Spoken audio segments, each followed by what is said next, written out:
1, 2, 3, 4.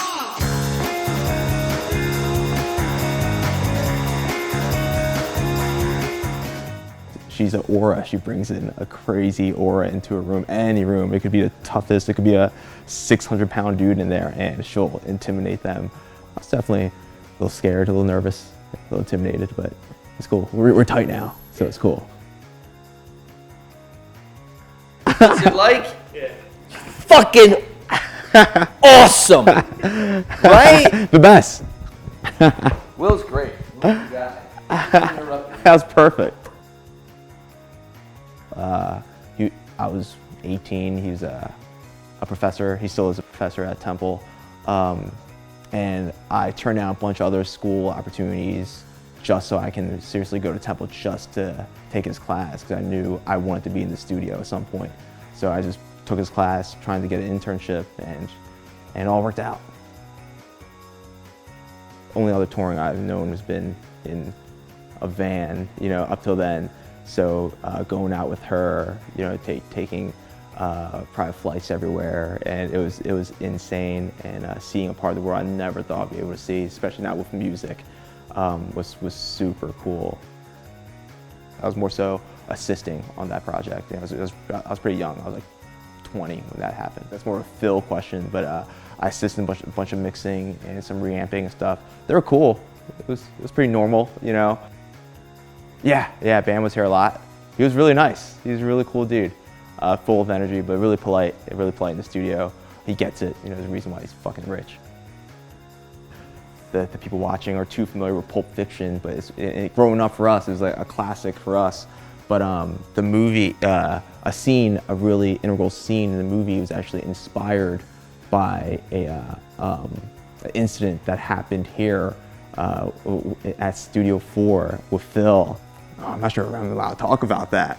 Oh shit, I don't know. Maybe if I said unsaid band, all right. The incident was with an unsaid band, one of Quentin Tarantino's favorite bands, and the overdose scene and the adrenaline pumping to the heart was actually inspired by that exact happening in Studio 4, and that's probably one of the crazier stories that happened here. And Quentin Tarantino, supposedly heard about the scene here because he's a big fan of the band, and had to use it in the film and had to use the band in the film. So anyone that knows all the pieces can put it together. But yeah, Unsaid Band inspired one of the coolest scenes probably in our 90s cinema, and that happened here while they were recording a record with Phil. Oh, I knew you were asking that. I mean, Angelos is cool. Wilkes-Barre, they're my boys up there. All my Wilkes-Barre friends, I love them, my family, but we gotta be real. Franzones is undeniably better. Bowling's fun. I just picked it up, me and Nick, bass player from Circa. We wanted to, get into bowling. He's really good, he's too good. Like, he should think about, pursuing that, whenever the band ends, because he's too good at bowling. Yeah, we love it, it's fun. I got my own ball. I'm doing pretty good. I still, I'm coming for Bob Wilson. He's talking a lot of trash, but I think I'm ready to take him down. Not yet. I've been learning new styles. I'm working on new mechanics. My average is really high, though. You know what I mean? Like, some of those cats just get lucky every now and then. You know what I mean?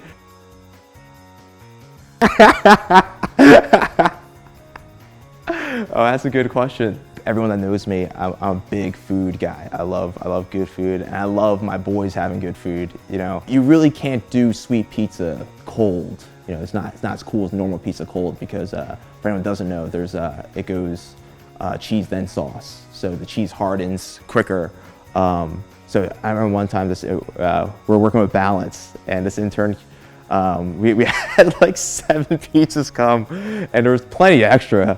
And this intern came in, and I was like, can I have a slice of pizza? And I just stopped, like, subconsciously, I just stopped him. I just had to stop him and not let him get any pizza, because it wasn't the best first impression. And I felt kind of bad, Balance gave me shit for it, but it's pretty funny.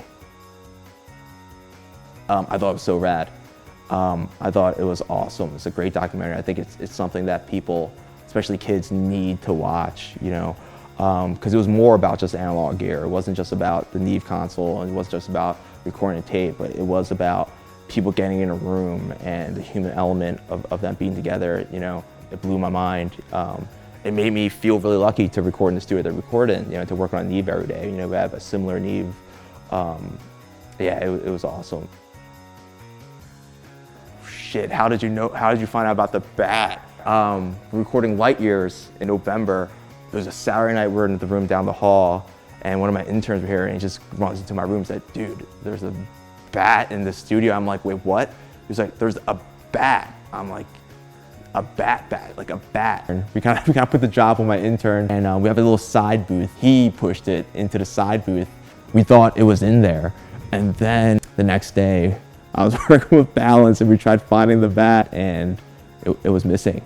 You know, hopefully he just crawled through the building and just went out and was set free. Poor guy.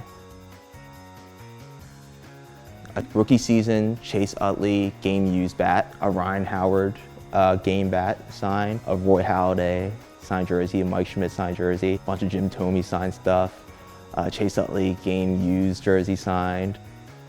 I have about like 200 pieces of like game signed and used memorabilia. It's just like my thing, I love it. Anyone knows that for like my birthday and Christmas, if it's not Phillies stuff related, don't even bother.